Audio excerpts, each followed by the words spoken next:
Welcome to the temperature inversion presentation. My name is Andrew Thostenson. I'm a pesticide program specialist with North Dakota State University.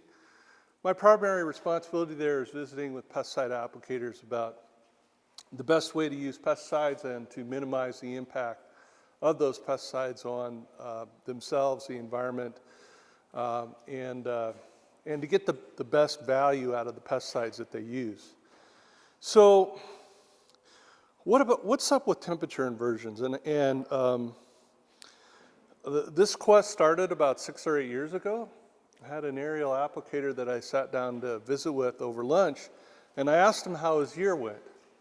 And he told me that it was a great year except for that day. And I said, what about that day? Actually, he used more descriptive language to describe that day. But the upshot of it is he said, on that day we drifted so many times and caused so many problems that we lost 50% of our profits for the entire year that day. And we couldn't figure out what we did wrong.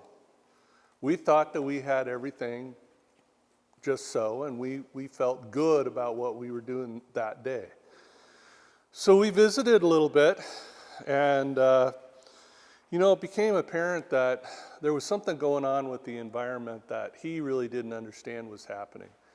So a couple weeks later, I sat down with one of our meteorologists at NDSU over lunch, and a little 5-minute question became about a 3-year project. And it was a project designed to really explain temperature inversions, what they are, why they're important, things that will modify temperature inversions, and how pesticide applicators can understand and appreciate the environmental conditions that they're working with respect to temperature inversions. Now, the air temperature inversion publication that you should have picked up at the registration table, it's huge. It's like 16 or 18 pages. And I kind of apologize for its length, but it's such a complicated topic that in order to really explain it comprehensively, we decided to share everything that we knew about it. And so what I'd like to do over the next few minutes is to just give you a little 15-minute primer on temperature inversions. And you should have one of those audience response devices. Now, if you've never used one of those, basically some of the slides that I'll show will have questions. And you will respond A, B, C, or D, depending on what you think the appropriate answer is. Now, some of them you may not know the answer, and that's perfectly fine. You could just simply say, I don't know. Or you could just give it your best shot. It's not like we're grading anybody here. What we're really doing is trying to stimulate conversation so that it's not such a boring lecture, because I get bored with that stuff as well as you do. So we'll talk a little bit about that. Then we will look at the spray table, the spray demonstration table, and we will show the impact of a temperature inversion on spray droplets. And we'll also show different types of nozzle styles, and we'll show the impact that wind has on those spray droplets as well. And then we'll finish up with a real quick demonstration on this fogging box or temperature inversion box, and we'll give you some ideas on how you might want to measure an inversion out in the field. Okay? So that's what we're fixing to do. Let's get after it. So I mentioned this aerial applicator had this problem. He wasted half of his profits in one day from a spray drift situation. Well, he's not alone. Some friends of mine in Washington had some real problems down there with spray temperature inversions, and they were up on some hills, and it was in the afternoon. They were spraying glyphosate, very low winds, less than 5 kilometers per hour, or even less than that. And basically what happened is those pesticides droplets went downrange with the light and variable winds, and also just the gravity and the cool air drainage down into some newly planted winter wheat. And you could see the newly planted winter wheat should be dark green, but that brown area is the stuff that got taken out by the glyphosate. So not a good thing. And essentially what happened in this particular situation is we had relatively cold air close to the ground and warmer air as we got further away from the surface. And so if you're an applicator, it doesn't matter whether it's a aerial applicator or a ground applicator, the same sorts of things happen. As you release the spray droplet from your nozzle, the coarse droplets usually have enough mass to be able to make it down to the target. But the driftable fine droplets, and we characterize these as somewhere around 200 microns or less, they just go laterally. They just can't go down through that dense air. And when they go laterally, they usually go to a place that you don't want them to go. So here's the first question. Why do fine drops not hit the target at an inversion? So just type A, B, C, or D. And again, you don't have to point it at it. And don't feel like you have to really study it. Just kind of wing it. And we're getting some answers in there. Okay? So let's see what you all think. Okay? Most all of you said that they become suspended in dense cool air, so you're paying attention to what I said. Okay? And that's correct. One of the fallacies that people think about with respect to temperature inversions is this notion of they become trapped in a cool air layer, and that's really simply not so. And I'll have some more to say about that as we move along. So here's your spray droplets. We went out there, we sprayed a tracer dye in the middle of the afternoon, probably about 4 or 5 o'clock in the early spring. And it's already starting to cool down outside. We're probably about 3 or 4, maybe even 5 degrees cooler than the afternoon high temperature. And you can see those fine spray droplets just hanging in the air. They're not doing anything. Now we put a filtering device on there, a computer filtering device, and you can see with that filtering device, those droplets just hanging. And they'll hang. And usually it's cool enough that they're not going to evaporate. And so what's going to happen is when you have a very, very light, gentle breeze, they're going downrange. And usually they're going downrange to a place that you don't want them to go. So how does all this happen?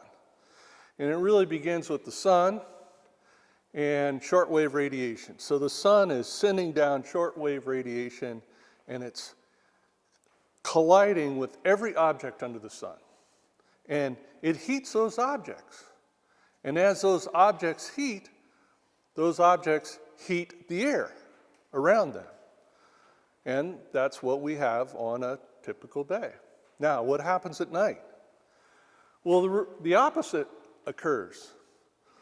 All of a sudden, the objects start to release heat, long wave radiation now, in this case, and that radiation goes up into the sky. And it actually heats the air further up in the sky, but the stuff close to the ground, quite the opposite effect happens. So if we just look at a 24-hour day, sometime after the afternoon high temperatures are in, we start to see an inversion build. And that inversion will build until right after sunrise. Now, some people say, well, why is that? But really, it's right after sunrise because even though the sun starts to come up, and you can see it in the horizon, it's not high enough to start impacting the objects on the earth yet. So the absolute coldest point of the day would be a little bit after sunrise. And then what happens when the sun comes up? Then then it starts to heat the objects and the inversion starts to collapse. Okay, so that's what it looks like in a 24-hour day. So just to recap this a little bit, you have the warmer temperature air up high, and right close to the ground is absolutely as cold as you can get. And all of those objects on the earth, it doesn't matter whether it's an old house or the soil or the plants or that old fixer-upper jalopy, they are losing heat and they are actually cooling the air around them. Now, if there's enough moisture in the air, you can get a lot of dew in a heavy inversion morning. Also frost. And you all very familiar with the spring frost. You get a frost warning that will come out, and usually it's because you have a clear sky at night, very little winds, and in the protected areas, the cold air becomes very, very cold, and you get into a frost situation. Now, if there's enough moisture in the air, you get fogging. And basically, people always say, well, how do I know when an inversion is causing me problems? I always say, whenever you have fog, you're done. You're not spraying because you're introducing the same fine droplets into the atmosphere that the fog is, and they're not going anywhere, except slightly downrange in the light wind that may be out there. Now, a lot of people confuse a layering effect with this notion of ground fog. So it looks like there's a layer of cool air here, and there really isn't a layer. Right there is that point where the temperature is cold enough that the moisture starts to condense right out of the atmosphere, and droplets are formed, and so you get that fog, and you get that layering look, but it's really not a layer. As you get further down, further down, further down, cold, colder, coldest, okay? So think of it as a continuum of coldness, okay? So we've already looked at what happens on a calm, clear night. What about on a cloudy night? And on a cloudy night, what happens is that long wave radiation goes up, gets reflected and absorbed in the cloud layer, and no inversion occurs. So if you've got a cloudy night, you're not going to have a temperature inversion. Now you say, well, what if you have a partly cloudy night? And the answer is, you still get an inversion, but it's generally weak enough so that it really isn't a huge problem for somebody who's applying a pesticide. So what's your guess? How much cloud cover do you need before inversion gets to be an issue? So we know the worst case scenario is clear skies.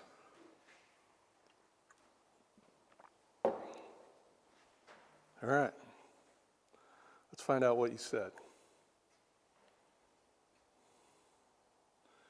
Most all of you went with the 50% or more. And no, actually with that sort of cloud cover, you would not expect an inversion to set in. It's usually more like 25%, okay? So 25% or less, you need to be concerned. Now, we've talked about things only in terms of a calm, clear night, and we've talked about clouds, but what about wind? Now, we've assumed that there's very little wind. Well, I mean, this is Lethbridge country, and we have wind. And when you have wind, you cannot have a temperature inversion. And it's because the wind tumbles and mixes the atmosphere so much that there's an even distribution of temperature. So even if you measured, maybe you might be able to find a little bit of an inversion very, very close to the ground, but really it wouldn't be sufficient to be noticeable. So whether you're up 5, 10, 15, 50 meters in the air or not, it doesn't really matter. If you've got a windy day, you really can't have a temperature inversion. So we just got through saying At what wind speeds do inversions begin to dissipate? So what's your guess?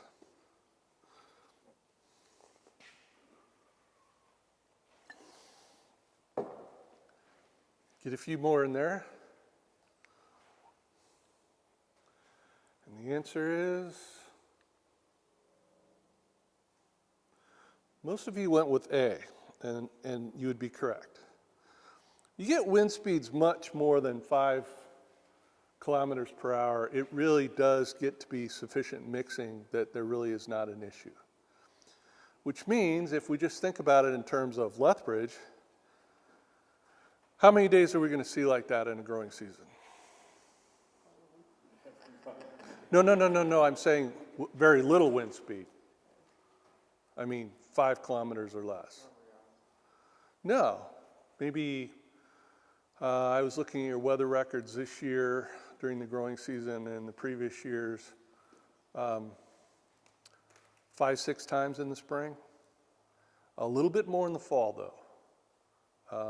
And that's because the atmosphere is a little bit more stable then. But so what you need to look out for is those really serious hazardous temperature inversions out there. And that's what I'm going to try and explain to you how those things impact. So there are some major modifying conditions. And one of them is what is the surface like? So let's just compare 2 different surfaces, compact moist soil versus a closed crop canopy. What would you expect would be the coldest surface? Okay, and if you're not sure, you're not sure.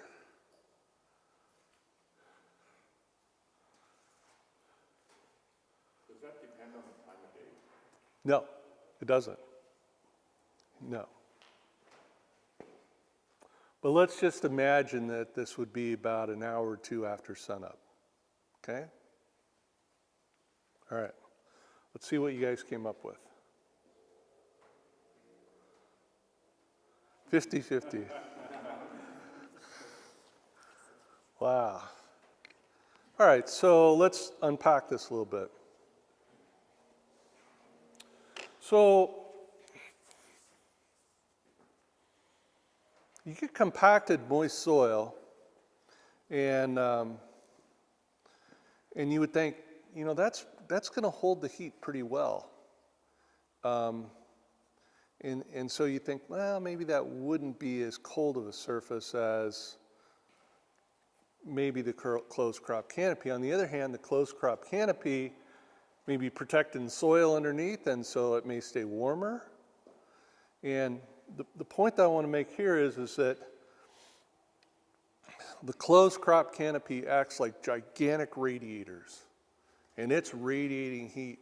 And you'll know in the middle of the day when you go into a field of canola or something like that, when the canola is really large, it's cool.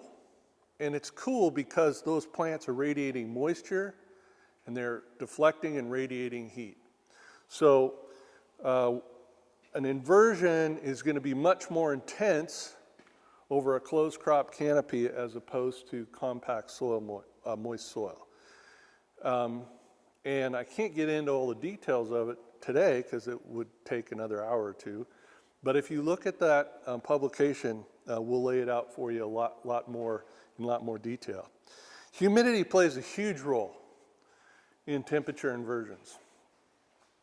Now, obviously, if you have a high humidity rainforest, you could still have an inversion, but there's so much moisture in the air that it acts as a gigantic buffering effect.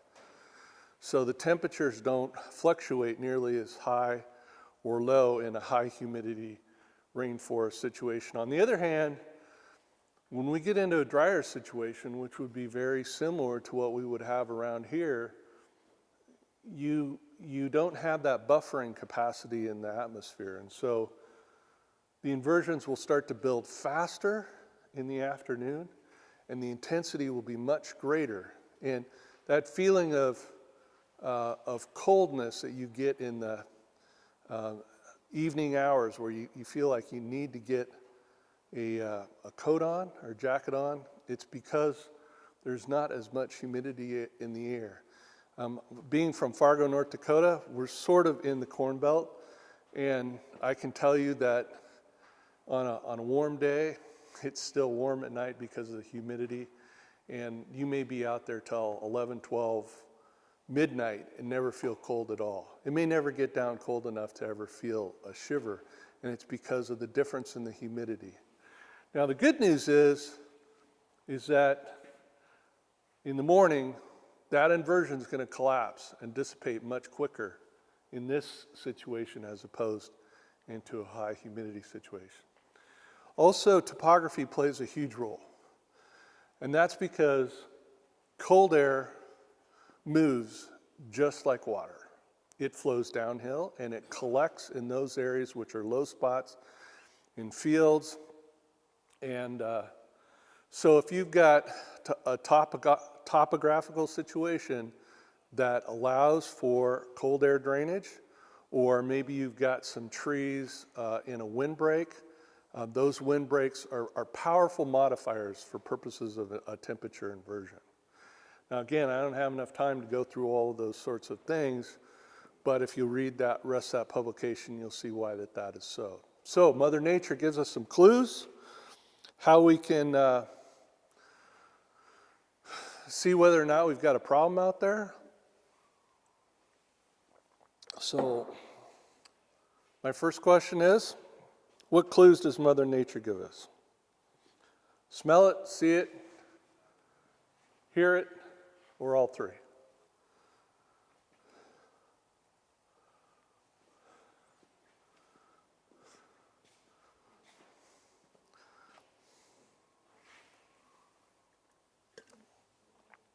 All right, let's see how you came down. Good number of you went with all three. Okay, so that's correct, and let's just see how that works out. First off, when you have an inversion, it's somebody going down a dusty road in the afternoon or morning hours, dust hangs in the air.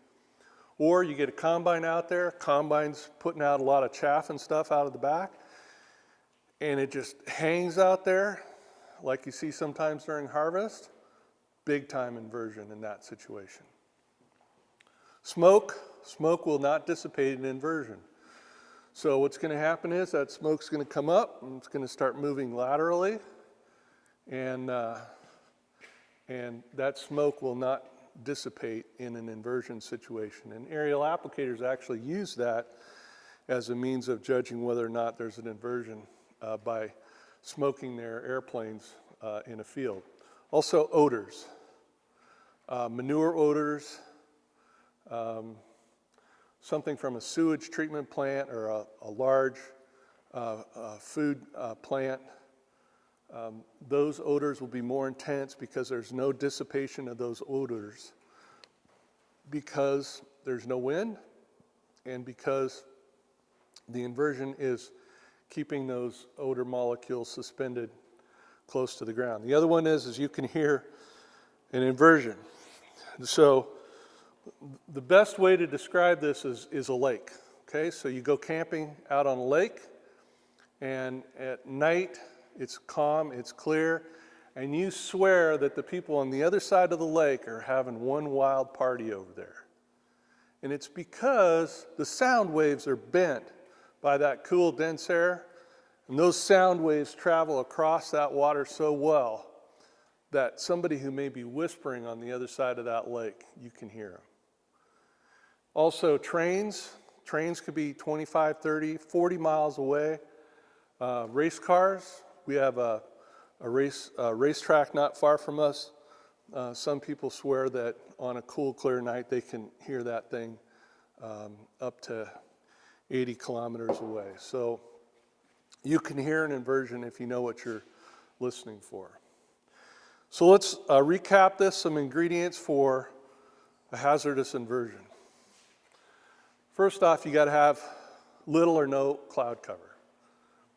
And you got to have very, very calm weather conditions, not very much wind. Okay?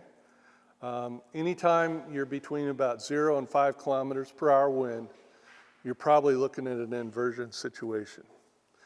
There are some other things, and that is that inversions will begin in the mid to late afternoon, and they will intensify right through the entire night and into the morning hours. So somewhere around 3 to 5 hours before sunset, you would expect an inversion to start to develop until about 2 to 3 hours after sunrise. A couple of other things to think about. If you're an unsuspecting applicator, let's just think about this. You've been dealing with really bad spray weather conditions for days, maybe even a week or two, and you're desperately wanting to get out there and spray. So the first day that you can actually get out there and spray is when? After the storm passes, the winds go down, and that's the time when an inversion would likely be an issue. So your tendency is to be out there just as quick as you can after that bad weather's gone by, but that'll get you in trouble. And the other one that will get you in trouble really bad is this deal about being in the afternoon. You're busy, you've had a long day, you've got a lot of acres under, you want to get a few more acres in before it turns dark, and that inversion that starts to build up in the afternoon is the one, in my book, that is the most destructive. So what is the most hazardous time to spray? See if people are awake.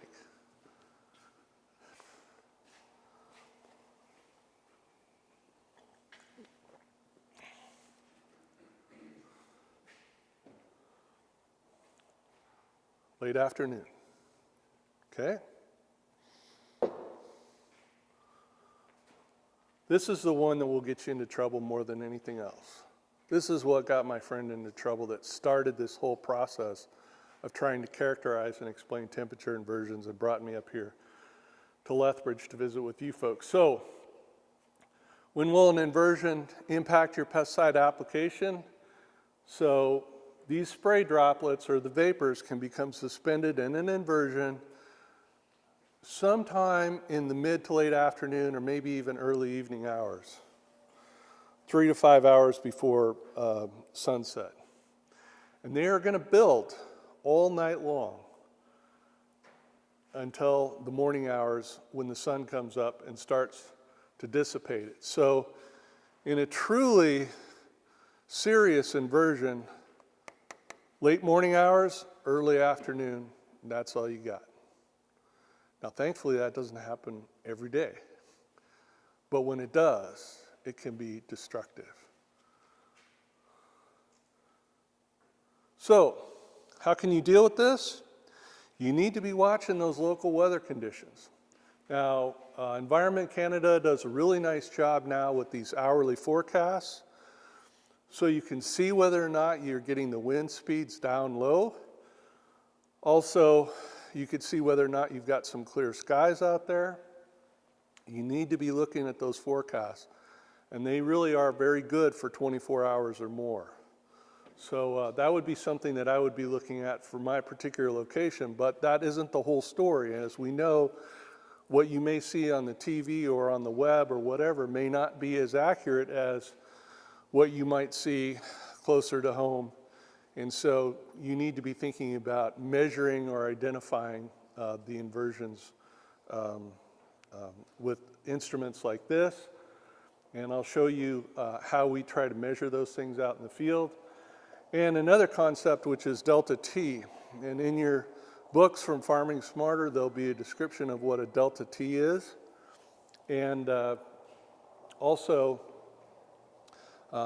that delta T value gives you some idea of the amount of humidity and moisture in the air that could be modifying that temperature inversion. We'll spend a little bit of time showing you that here in a little bit.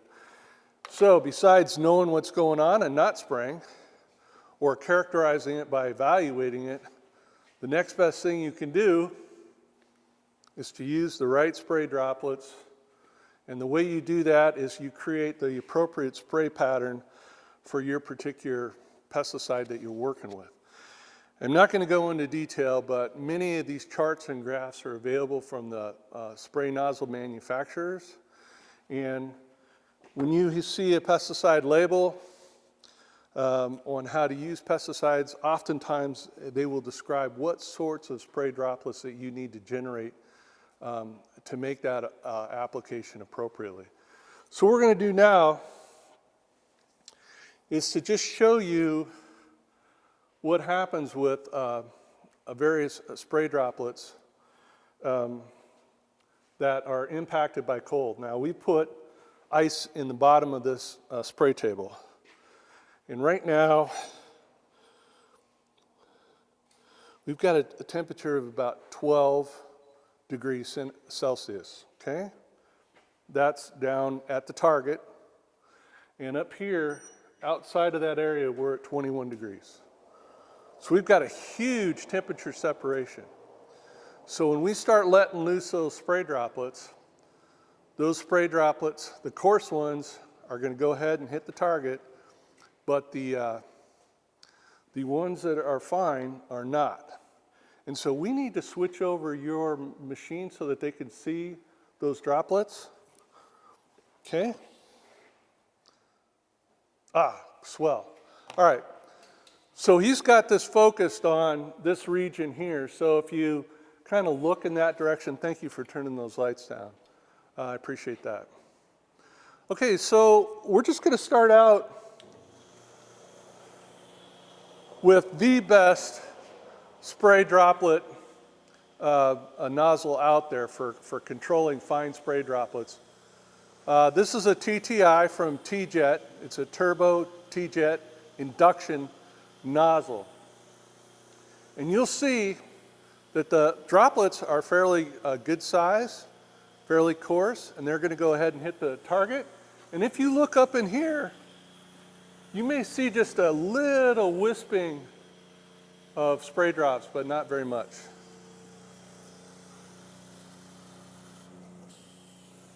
This one is a pretty good nozzle as well. It's an air induction nozzle, also by T-Jet. It does a really nice job controlling the spray droplets. But as you look up in there, and you'll see, I'm standing in the way here, you'll see some spray droplets starting to waft up in there. Those spray droplets are not hitting the target.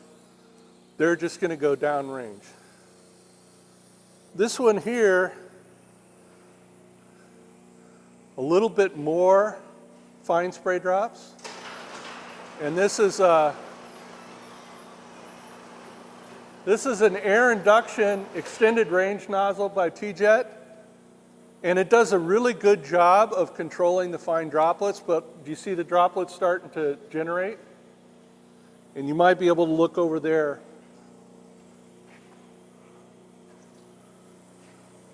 All right, this one is finer still. This is a turbo flood jet nozzle. It does a really nice job controlling the spray droplets, but again, more fine droplets are being generated. And as you look up here, you can see those fine droplets. They're just generating up, they're wafting off, and those are the sorts of things that are going to go downrange to cause problems for somebody else's field, or those things simply aren't going to hit your target and you're not going to get the control that you want.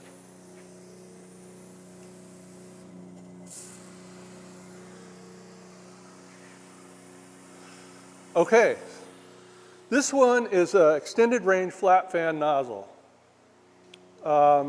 It produces a relatively fine droplet anyway, but you can see again a much greater amount of fine droplets coming off of that particular spray drop or nozzle.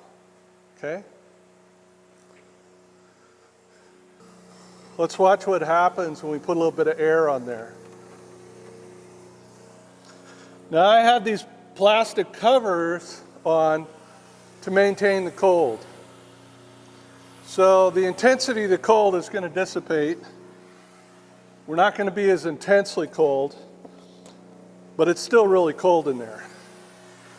It is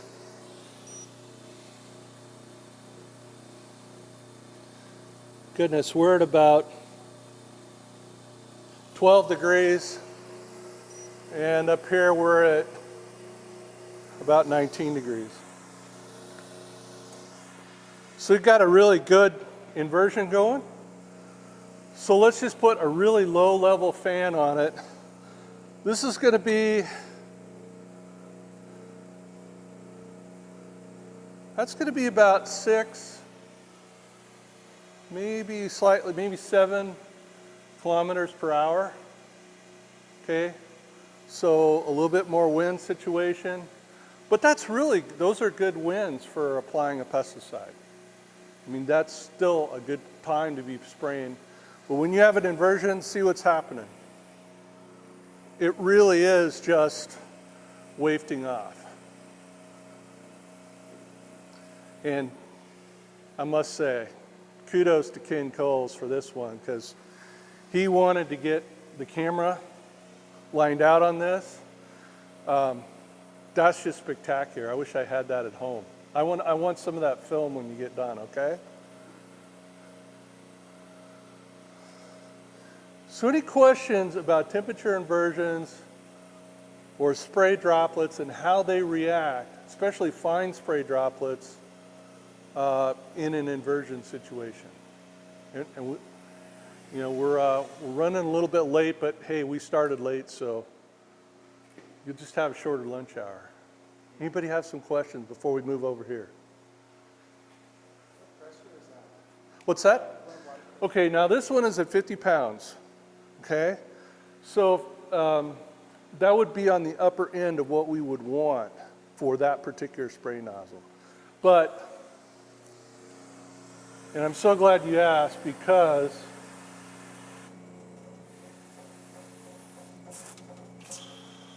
yeah. Okay, this is a TTI, and 50 to 60 pounds, maybe even as much as 70 pounds pressure on a TTI is quite acceptable. And you'll notice, got a lot of coarse drops.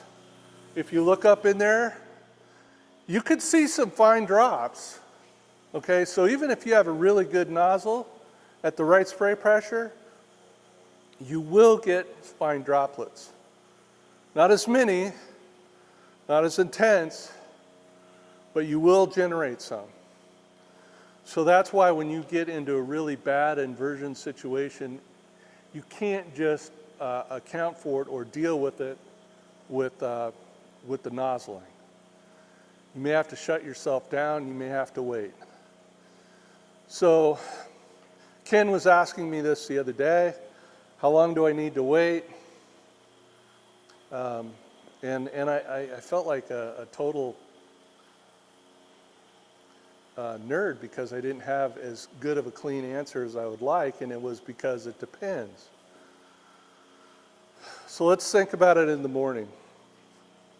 In the morning, what's going to happen is that sun's going to come up, it's going to start hitting those objects, and those objects are going to start heating the earth. So it's going to take 2 hours, maybe as long as 3 hours of that sort of radiation to get those objects to heat up that air on a normal day. That'll be about 2 or 3 degrees warmer than the morning low temperature. Now, what are some modifying things? Well, if that wind starts to pick up, then it's not a problem. It's going to blow that thing away in a hurry. If the clouds come over, not a problem, okay? Afternoon. The afternoon and evening one is the one that I worry about the most. Because when those winds drop down and you spray in the afternoon situation in inversion, those droplets can be out there for 10, 12, 14 hours, floating around, moving down range, and they're not going to evaporate either.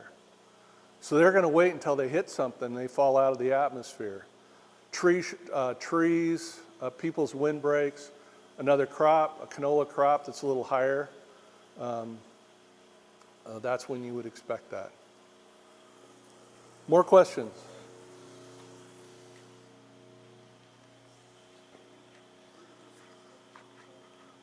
Anybody got any more questions? Have you noticed more problems now that we have GPS guidance people are able to go later in the evening to midnight. Yeah, that's a great question. There are two things going on there. First off is just the ability to do it with the GPS. Makes spraying at night a whole different possibility than it would be before GPS. So yeah, people are going as long as they can go. But what you need to realize is that you're not having an inversion problem every night. You're only having it on those certain days, those really hazardous situations. So we do have, the whole concept of temperature inversions has really started to percolate a lot. I mean, we've had a lot of conversations about it down in North Dakota and other places because people don't understand what's happening. So we are getting more incidents out there. The other thing is people are worried about bees, so they want to put down insecticides and stuff after sunset, and they can do it with the GPS systems. You know, they don't have a problem when they put an insecticide down with damaging plants downrange, but that pesticide can move downrange into somebody's farmstead and create some really serious problems. And we have had problems like that down in the States. I don't know if you've run into them, but really serious problems. People have health situations been really seriously impaired. More questions? So, in terms of coverage on plants, weeds, even fungicides, and insecticides, is there much difference between the 4 different nozzles? Right. This one is designed primarily for herbicides, systemic herbicides like glyphosate. Those droplets are so large that you're not going to get the coverage that you really want for a fungicide or even an insecticide. And so in those situations, you may use something like an AI that's kind of a compromised nozzle. Okay? So you may still have a lot of droplets, but they're a little bit finer, but the control is good. Obviously, if I had my druthers and I was putting a fungicide down,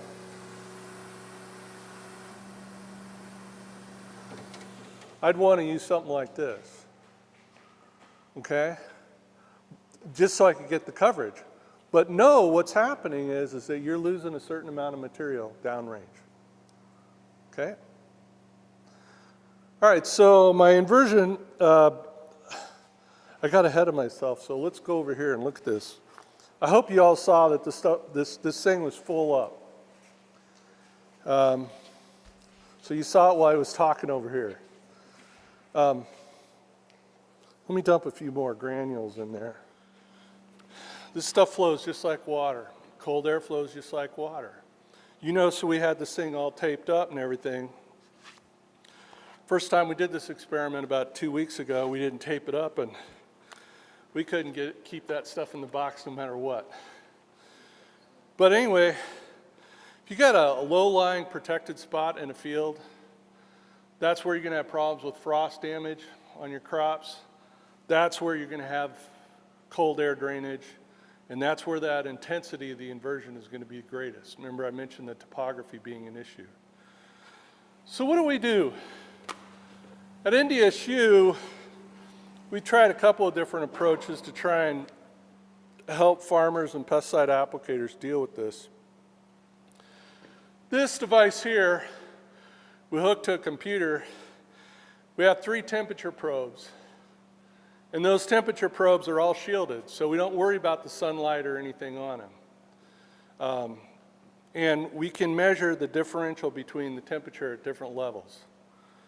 Now, in this particular situation,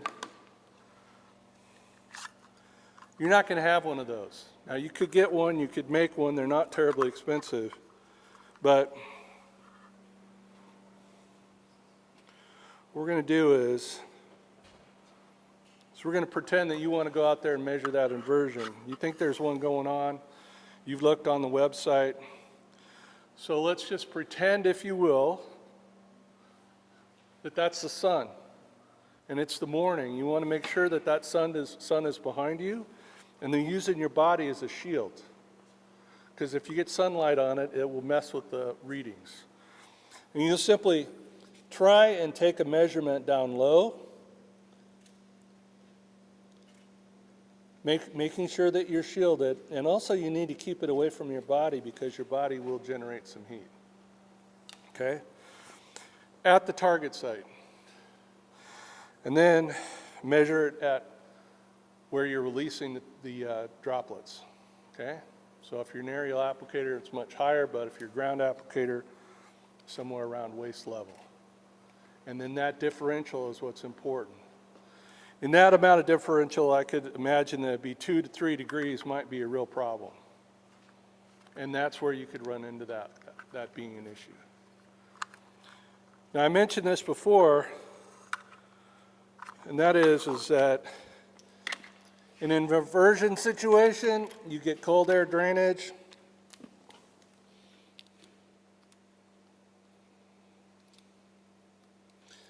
You put a fan on it, and in a matter of moments, it'll clear that whole box. You cannot have a temperature inversion when you have winds up high above 5 kilometers per hour. Maybe it's 6 kilometers an hour, you might have a little bit of an inversion, but you see that fan is really dialed back. It's probably about 6 kilometers per hour tops. I have that as slow a speed as I can. There's nothing showing up in there. Okay? So, just some keys. Inversions are not a problem every day of the year, but when they are, you better be paying attention. And the best way to deal with them are knowing that you got a problem and backing off on your spray plans if need be, and then also using the appropriate droplet spectrum for the pesticide that you're using, and try to minimize your fine droplets as best as you can. And that will go a long ways to helping you out. Any other questions?